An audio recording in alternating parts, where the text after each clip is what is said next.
In a world overflowing with noise, shallow takes, and information that evaporates the moment you hear it, Selenius Media exists for one purpose: to give you depth.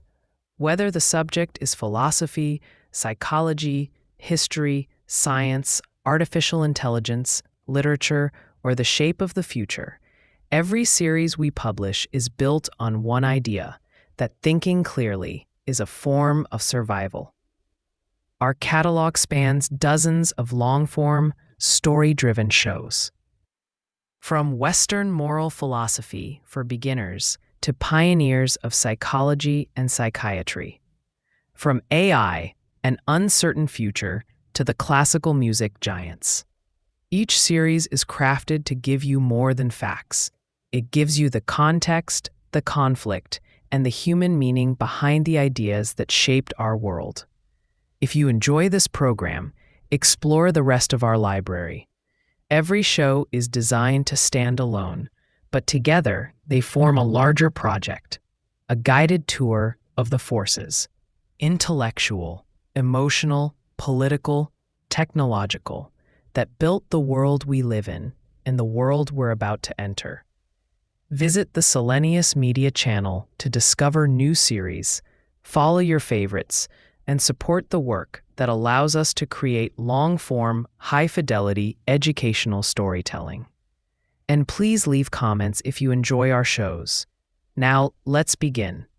In the 12th century, in the city of Córdoba, in Al-Andalus, a man sits in a library that many Europeans of his time would have found unimaginable. Shelves groan under texts in Arabic, Latin, and Greek. Astrolabes and globes hang from the ceiling. Mathematical tables, legal manuals, works of poetry and theology, and volumes of Aristotle line the walls. Outside, the city is a crossroads of cultures. Muslims, Christians, and Jews live under Islamic rule. Scholars argue in courtyards.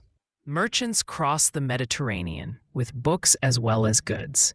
Inside, this man bends over a manuscript of Aristotle, pen in hand, writing line after line of commentary.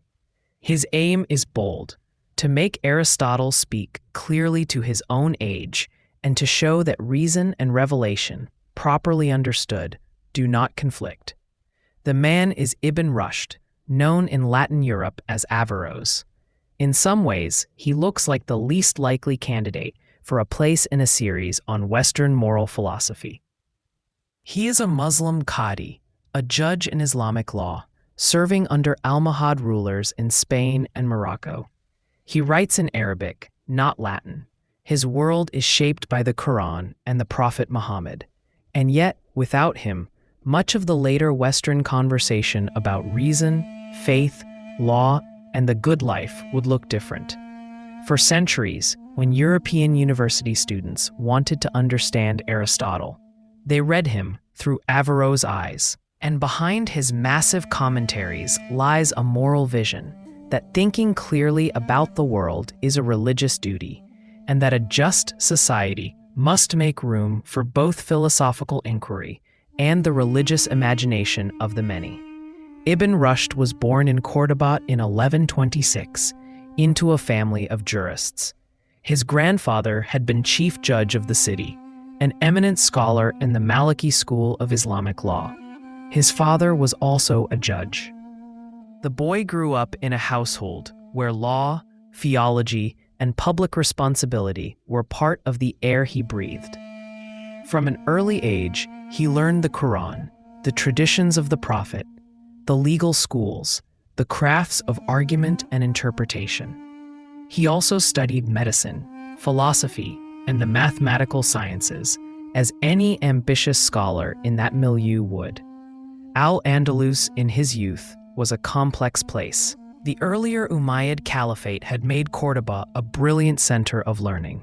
Now the Almoravids and later the Almohads, reformist dynasties from North Africa, ruled, bringing with them a stricter theology and a suspicion of some forms of speculative philosophy. At the same time, the translation movement from Arabic into Latin was intensifying.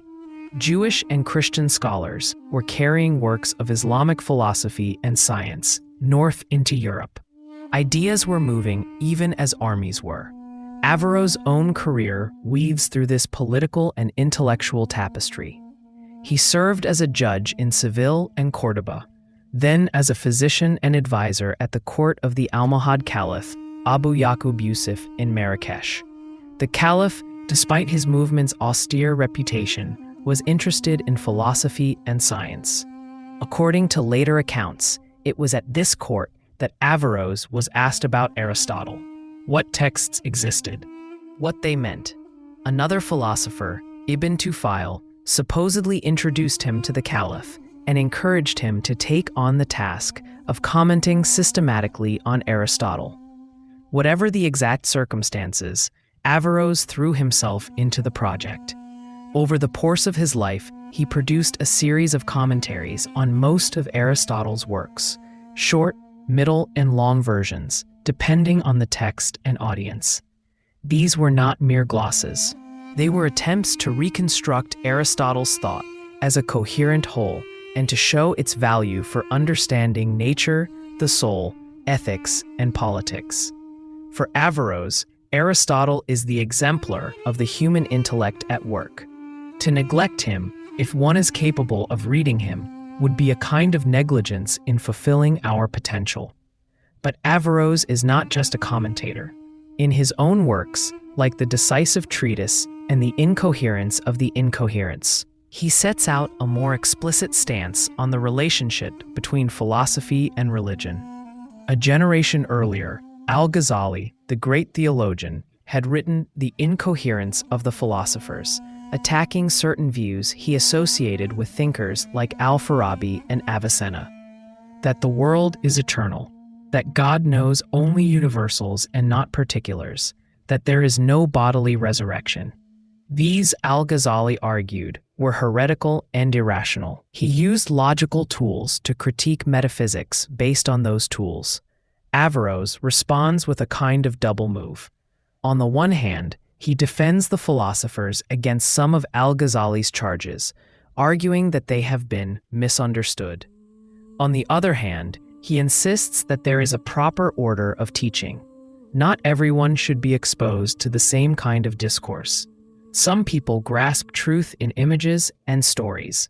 Others can follow demonstrative reasoning. This distinction sets the stage for his distinctive moral and political vision. At the heart of that vision is a conviction. Revelation and right reason cannot really contradict because both come from God. If a demonstrative argument, based on sound logic and evident premises, shows something about the structure of the world, then the proper reading of Scripture must be consistent with it. Where there appears to be a clash, Averroes urges us to examine whether we have interpreted the sacred text too literally in a place where it was meant symbolically. The Quran itself, he notes, contains verses that hint at multiple levels of meaning, and it differentiates between clear verses and ambiguous ones. In matters open to allegory, such as the descriptions of God's hand or throne, it is legitimate, even necessary, to read metaphorically. Here, a moral principle emerges. Those who are capable of demonstrative reasoning have a duty to pursue it and a duty not to broadcast their interpretations to those who are not prepared. There is a responsibility both to truth and to the moral health of the community. For Averroes, it is dangerous to expose untrained minds to technical metaphysics, stripped of the images and practices that help orient their lives. The result could be confusion, arrogance, or nihilism. Conversely, it is dangerous to forbid capable minds from thinking deeply, because that stunts the full flowering of the human soul. A just city, then, will have different modes of teaching for different audiences. This stratified view of knowledge makes modern egalitarians uneasy. But it reflects a serious ethical concern: how information shapes lives. In practice, Averroes wants 3 levels. The masses understand religion through rhetoric and imagery. sermons, stories, parables, ritual. The theologians and jurists operate through dialectic, structured argument, weighing opinions, deriving rules. The philosophers, a tiny elite, work through demonstration, rigorous proofs that start from self-evident truths of reason and work upward. All three have a place.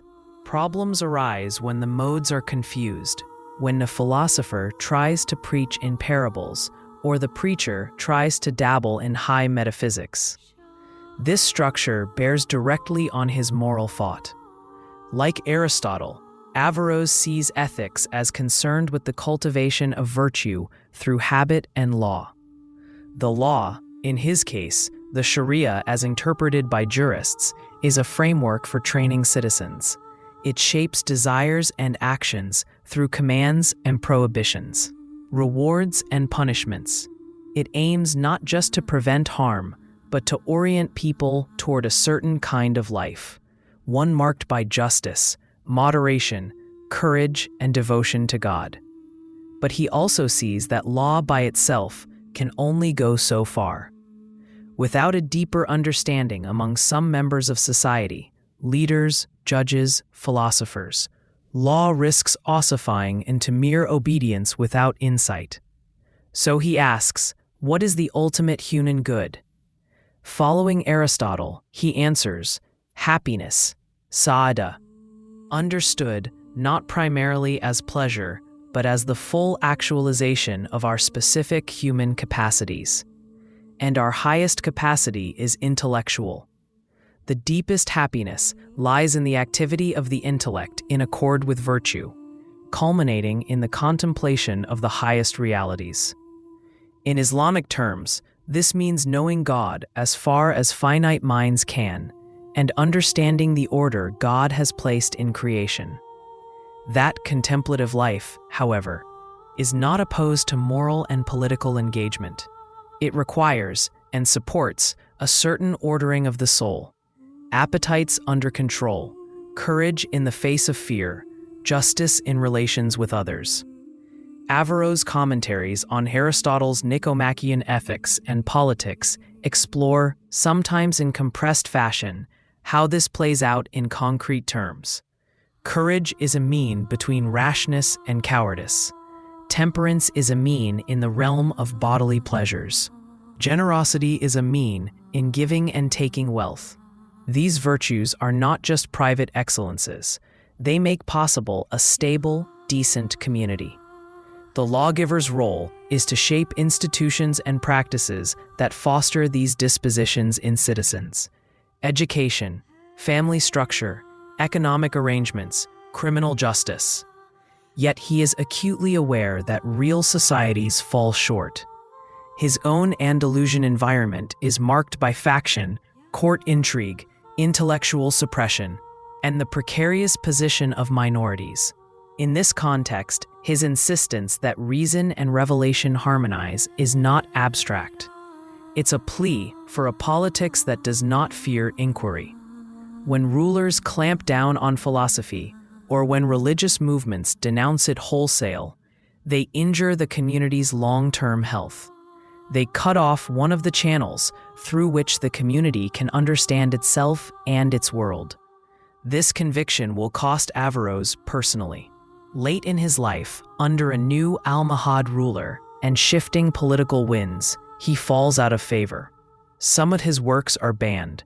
He is accused of corrupting religion with philosophy.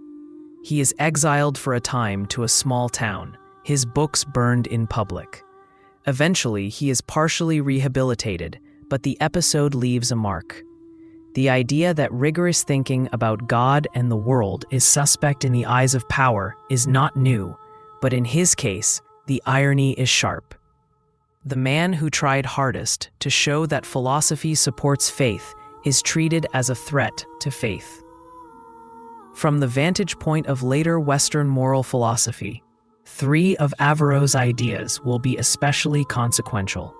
First, his view that there is a single truth accessible in different ways. People sometimes use the phrase double truth to describe a later Latin Averroist position, that something could be true in philosophy and false in theology, or vice versa. Averroes himself does not endorse that crude split. He insists that there is only one truth, but he does think that our formulations of that truth can differ depending on our method, and that apparent contradictions can be resolved by recognizing levels of meaning. This will fuel centuries of debate in Europe. Can faith and reason ever genuinely conflict, or only appear to? If they appear to, which should yield? Our interpretation of Scripture, or our confidence in reason? Second, his emphasis on the highest human happiness as intellectual contemplation of the divine order. In the Latin West, this will feed into discussions about the beatific vision and the nature of our final end. Thomas Aquinas will argue, in explicit conversation with the commentator, his name for Averroes, that the ultimate blessedness of the human person lies in a direct intellectual intuition of God's essence, granted by grace. Here, Avicennian and Averroist themes intertwine with Christian theology. But even outside explicit theology, the idea that the best life is one that fulfills our rational nature in a sustained way, a life of understanding, not just a feeling, will endure. Third, his differentiation of audiences and discourses raises enduring questions about intellectual responsibility. In a media environment where information crosses every boundary instantly, the idea of shielding some people from certain arguments is hard to sustain and easy to abuse. Yet the underlying question remains: what do we owe each other, morally, when we transmit knowledge that can destabilize long-held beliefs? How do we balance honesty with care for the fragile structures of meaning that hold a life or community together? Averroes does not give simple answers, but he frames the dilemma sharply. Later European readers will encounter him in translation, often filtered through Christian concerns. To them, Averroes is a foreign yet strangely familiar figure, a monotheist Aristotelian who speaks their language of virtue and law, but who grounds everything in the Quran rather than the Bible. Some will admire him, others will see him as a threat. The Latin Averroists of the 13th century, radical Aristotelians at the University of Paris, will borrow some of his more provocative theses, including the idea of a single separate material intellect shared by all humans. This will ignite fears that individual immortality is being denied and that personal moral responsibility is being undercut. Church authorities will condemn certain Averroist propositions. In the backlash, the figure of Averroes will become emblematic of a perceived danger, that philosophy might erode religious belief. Strip away the polemics, though, and what you see in Averroes is someone wrestling with a problem that never really goes away: what to do when you're best. Most honest thinking seems to pull you in a different direction from your inherited religious or cultural narratives. One option is to suppress the thinking. Another is to abandon the narratives. Averroes stakes out a third: reinterpret the narratives in the light of reason, and reinterpret reason in the light of the narratives, on the assumption that both, rightly understood, are from the same source. Morally, this means refusing two temptations. The first is dogmatic anti-intellectualism, the refusal to question interpretations of sacred texts, even when they generate obvious conflicts with what we can plainly see about the world. The second is arrogant rationalism, the quick dismissal of symbol, ritual, and communal practice as childish once one has tasted abstract thought. Averroes wants the philosopher to remain a member of a worshiping community, and the community to recognize the philosopher as someone fulfilling one of the potentialities of human nature. In his own character, he embodies a certain ideal type, the scholar-judge. He issues legal opinions, hears cases, administers justice in concrete disputes. He also writes commentaries on Aristotle's ethics, exploring the nature of justice, friendship, pleasure, and the good life. For him, these are not separate worlds. The judge who understands the deeper grounds of law, the philosopher who understands how law shapes character, is better equipped to decide cases in a way that honors both the text of the law and the human beings it governs. Imagine him one late evening, after a day in court, returning to his books. A case from the day sticks with him, a dispute over inheritance, a broken marriage, a conflict between tribes. He has applied the law as he understands it. But he knows that behind every rule lies a fragile balance between desert and mercy, between precedent and equity. As he turns back to Aristotle's pages on equity, epikeia, the virtue of correcting the law when its generality would produce injustice in particular cases, he sees his own work reflected there. The moral life is not a matter of blind rule-following. It is a skill that combines knowledge of principles with a discerning eye for circumstances. This combination of legal fidelity and philosophical reflection will leave a trace in Western thought long after his name fades for most people. When early modern thinkers debate natural law, natural reason, and the place of positive law, there are layers of Greek, Roman, Christian, and Islamic reflection underneath. Averroes is one of the figures knitting those layers together. To place him in your narrative of Western moral philosophy is to remind listeners that our current debates about secularism, pluralism, and the role of religion in public life did not begin in Paris in the 18th century. They were already being rehearsed in 12th century Cordoba and Marrakesh, as a Muslim jurist and philosopher tried to chart a path between scriptural fidelity, communal cohesion, and the demands of honest inquiry. His solution is not ours. His world is not ours.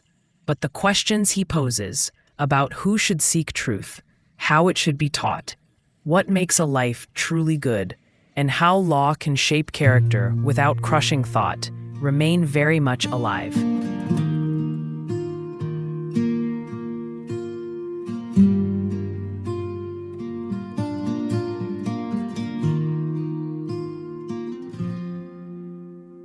Midnight rails under silver moon, dusty boots on a winding road. A shadow's the only friend I've known since she packed up and let me go.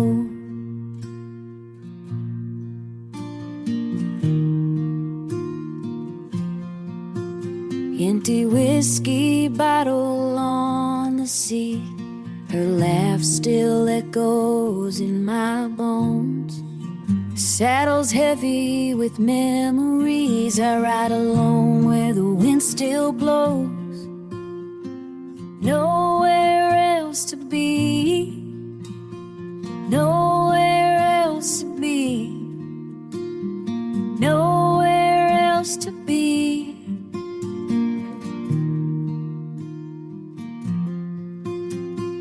Nowhere else to be, nowhere else to be, nowhere else to be.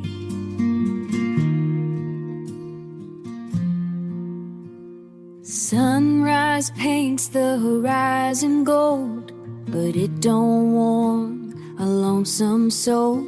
Every town I pass feels half her size.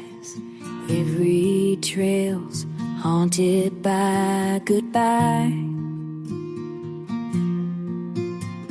I whisper prayers to open skies, hoping someday my heart'll find a brand new path beyond the pain, where broken hearts can heal in time.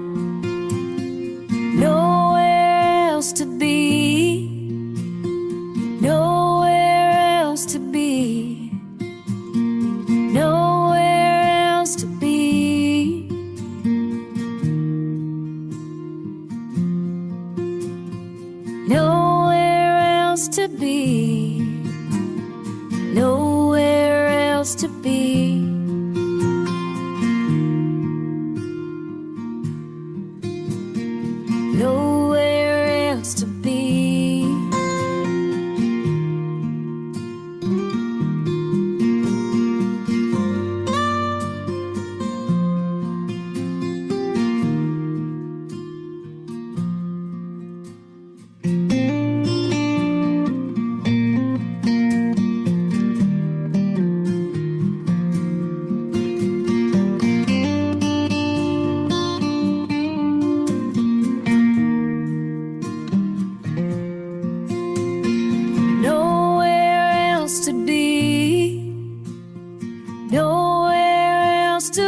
me. Nowhere else to be.